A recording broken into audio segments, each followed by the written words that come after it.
Price லார்டுங்க. ரொம்ப நல்லா இருப்பீங்க. ஆண்டவராகிய இயேசுவின் நாமத்தில் நம்புகிறேன்.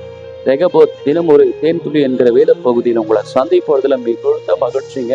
இன்றைக்கு தியானத்துக்கு எடுத்துக்கொள்ளப்பட்ட வேத பகுதி நீதிமொழிகள் 23:18 வாசிக்கிறோம். நிச்சயமாகவே முடிவுண்டு உன் நம்பிக்கை வீண் போகாது. ஆமாங்க, இன்றைக்கு ஏதோ ஒரு நம்பிக்கையோடு கூட இந்த உலகத்துல நம்ம ஓடிக்கொண்டிருக்கிறோம்.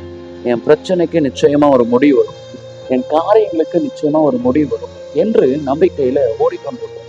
ஆனா ஓடும் பொழுதே சில மனிதர்களை பார்க்கிறோம்.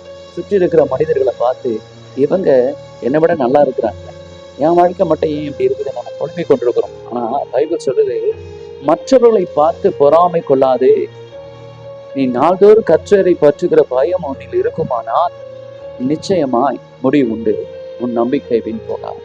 நீங்க கர்த்தரை பற்றுகிற பயம் உங்களுக்குள் இருக்குமானால் நிச்சயமா உங்க எல்லா காரியத்துக்கும் முடிவு உண்டுங்க. இந்த வார்த்தையை நம்புங்க, ரொம்ப நல்லா இருப்பீங்க. காட் பிளஸ் யூங்க. ஆமென்.